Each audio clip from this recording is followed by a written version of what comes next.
কুরবানির ঈদের সময় প্রায় বছরই দেখা যায় হাটে পশু নেই, ফলে দাম হয়ে যায় আকাশচুম্বী। অনেক সময় মানুষ তখন আর কোরবানিই দিতে পারেন না। দেশের কোরবানির পশুর হাটে সবসময় সাধারণ ক্রেতাদের পছন্দের তালিকায় থাকে গরু মহিষ। এ বছরও কোরবানির জন্য প্রস্তুত পশুর মধ্যে ছাগল ও ভেড়ার সংখ্যা ৬৬,৩২,৩৬০টি, গরু ও মহিষের সংখ্যা ৫৬,৯৫,৮৭৮টি। সারা দেশে এবছর ৩,৬০০টিরও বেশি পশুর হাট বসবে। ঢাকা ২ সিটি কর্পোরেশনের অধীনে বসছে ২৭টি হাট।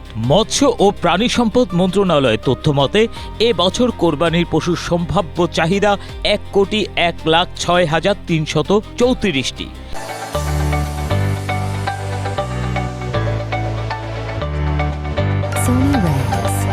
এর বিপরীতে প্রস্তুত রয়েছে ১,২৩,৩৩,৮৪০টি পশু, অর্থাৎ চাহিদার চেয়ে ২২,২৭,৫০৬টি পশু বেশি রয়েছে। গত বছরের কোরবানির পরিসংখ্যান বিবেচনায় নিয়ে এবার পশুর চাহিদা নির্ধারণ করা হয়েছে। গত বছরের তুলনায় অতিরিক্ত আরও ১০ লাখ পশুর চাহিদা ধরা হয়েছে। মধ্যবিত্ত পরিবারগুলোর কয়েকজন মিলে একটি বড় গরু কোরবানি দিতে পছন্দ করেন। এছাড়া সামাজিক মর্যাদা ও ধর্মীয় আবেগ থেকেও অনেকে বড় গরুকে প্রাধান্য দেন। তবে জলবায়ু পরিবর্তন ও খামার পরিচালনার ব্যয় বিবেচনায় ছাগল পালন সহজ হওয়ায় ক্ষুদ্র খামারিদের মধ্যে ছাগল ভেড়ার উৎপাদন বাড়ছে।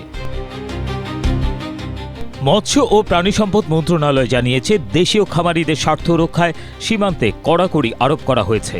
বর্ডার এলাকায় কোনো হাট না বসানোর নীতিগত সিদ্ধান্ত নিয়েছে সরকার, যাতে বিদেশি পশু প্রবেশ করে দেশীয় খামারিদের ক্ষতি করতে না পারে। তবে দেশে পশুর যোগান পর্যাপ্ত থাকলেও সিলেট, সুনামগঞ্জ, নেত্রকোনা ও কিশোরগঞ্জের হাওড়াঞ্চলে আগাম বন্যা ও জলাবদ্ধতায় খামারিদেরকে বিপদে ফেলছে। বন্যার কারণে চারণভূমি তলিয়ে যাওয়ায় প্রাকৃতিক খাদ্যের উৎস অনেকটাই বন্ধ হয়ে গেছে।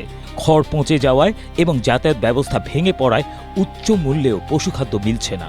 এর জন্য কুরবানির পশুর দাম বাড়বে না বলেই মত বিশেষজ্ঞদের। বিশেষ করে হাওরের গরু মহিষ মারা যায়নি, ফলে এর প্রভাব খুব একটা পড়বে না বলেই মত বিশেষজ্ঞদের। ABM Asaduzzaman, Asia post.